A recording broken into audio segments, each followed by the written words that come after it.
शिवाय नमः शिवाय नमः शिवाय नमः शिवाय नमः शिवाय।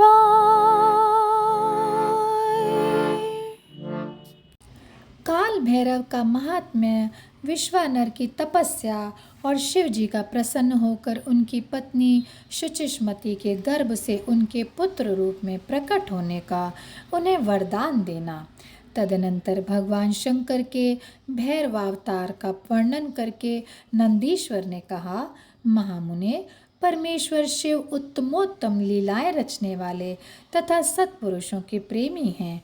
उन्होंने मार्गशीर्ष मास के कृष्ण पक्ष की अष्टमी को भैरव रूप से अवतार लिया था। इसलिए जो मनुष्य मार्गशीर्ष मास की कृष्णाष्टमी को काल भैरव के सन्निकट उपवास करके रात्रि में जागरण करता है, वह समस्त पापों से मुक्त हो जाता है। जो मनुष्य अन्यत्र भी भक्तिपूर्वक जागरण सहित इस व्रत का अनुष्ठान करेगा, वह भी महापापों से मुक्त होकर सद्गति को प्राप्त हो जाएगा। प्राणियों के लाखों जन्मों में किए हुए जो पाप हैं, वे सब के सब काल भैरव के दर्शन से निर्मल हो जाते हैं।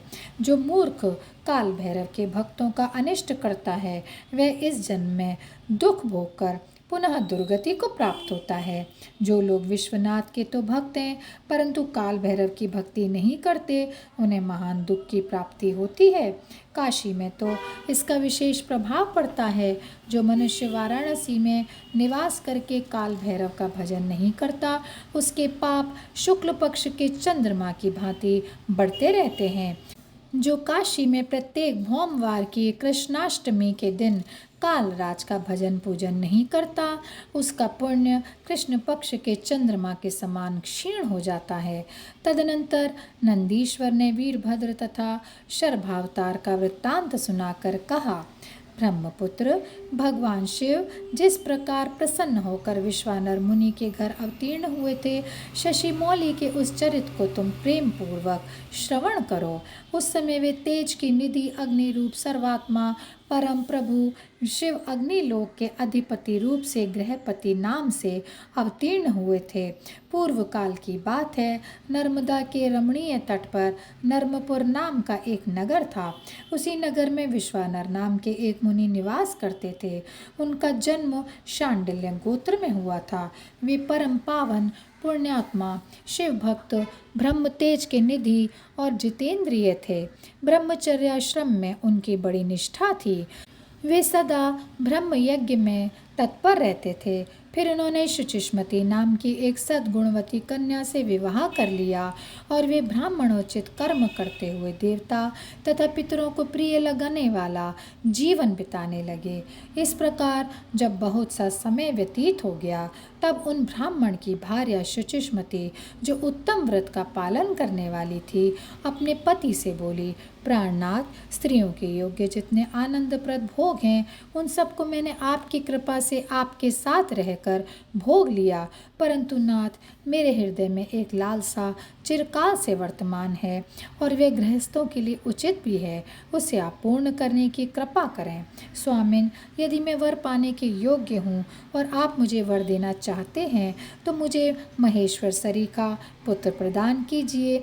इसके अतिरिक्त मैं दूसरा वर नहीं चाहती। नंदीश्वर जी कहते हैं, मुने, पत्नी की बात सुनकर पवित्र व्रत परायण ब्राह्मण विश्वानर क्षण भर के लिए समाधिस्थ हो गए और हृदय में यूँ विचार करने लगे, अहो, मेरी इस सुषमांगी पत्नी ने कैसा अत्यंत दुर्लभ वर मांगा है। यह तो मेरे मनोरथ पथ से बहुत दूर है। अच्छा, शिव जी तो सब कुछ करने में समर्थ हैं। ऐसा प्रतीत होता है मानो उन शंभू ने ही इसके मुख में बैठकर वाणी रूप से ऐसी बात कही है, अन्यथा दूसरा कौन ऐसा करने में समर्थ हो सकता है।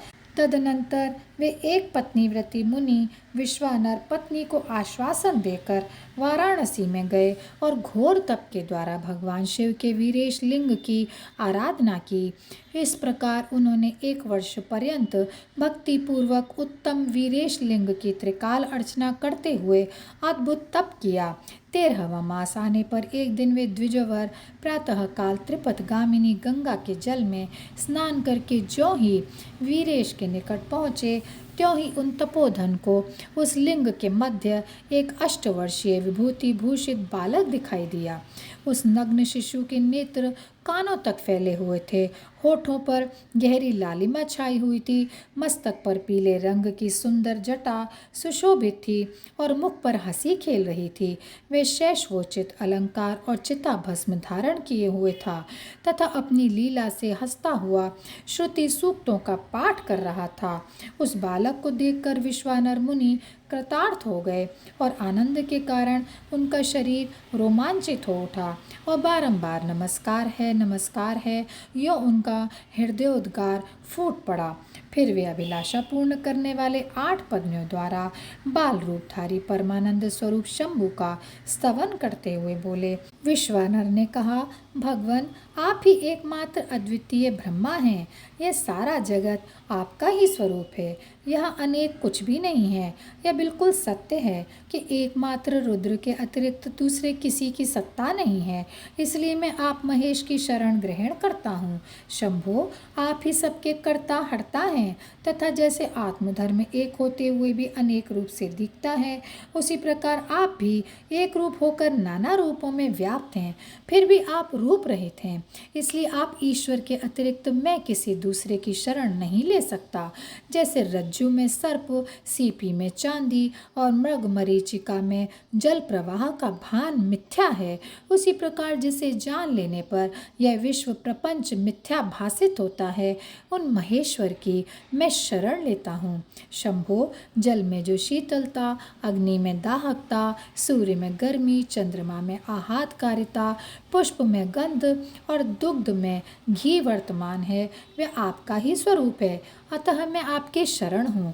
आप कान रहित होकर शब्द सुनते हैं, नासिका विहीन होकर सूंघते हैं, पैर न होने पर भी दूर तक चले जाते हैं, नेत्रहीन होकर सब कुछ देखते हैं और जिह्वा रहित होकर भी समस्त रसों के ज्ञाता हैं। भला आपको सम्यक रूप से कौन जान सकता है? इसलिए मैं आपकी शरण में जाता हूँ। ईश आपके रहस्य को न तो साक्षात वेद ही जानता है, न विष्णु, न अखिल विश्व के विधाता ब्रह्मा, न योगींद्र और न इंद्र आदि प्रधान देवताओं को ही इसका कुछ पता है, परंतु आपका भक्त उसे जान लेता है। अतः मैं आपकी शरण ग्रहण करता हूँ। ईश न तो आपका कोई गोत्र है, न जन्म है, न नाम है, न रूप है, न शील है, न देश है। ऐसा होने पर भी आप त्रिलोकी के अधीश्वर तथा संपूर्ण कामनाओं को पूर्ण करने वाले हैं। इसलिए मैं आपका भजन करता हूँ। स्मरारे आप सर्वस्वरूप हैं। यह सारा विश्व प्रपंच आपसे ही प्रकट हुआ है। आप गौरी के प्राणनाथ, दिगंबर और परम शांत हैं। बाल, युवा और वृद्ध रूप में आप ही वर्तमान हैं। ऐसी कौन सी वस्तु है जिसमें आप व्याप्त न हों? अतः मैं आपके चरणों में नतमस्तक हूँ। नंदीश्वर कहते हैं, मुने यो स्तुति करके विप्रवर विश्वानर हाथ जोड़कर भूमि पर गिरना ही चाहते थे, तब तक संपूर्ण वृद्धों के भी वृद्ध बाल रूपधारी शिव परम हर्षित होकर उन भूदेव से बोले। बाल रूपी शिव ने कहा, मुनि श्रेष्ठ विश्वानर, तुमने आज मुझे संतुष्ट कर दिया है। भूदेव, मेरा मन परम प्रसन्न हो गया है, अतः अब तुम उत्तम वर मांग लो।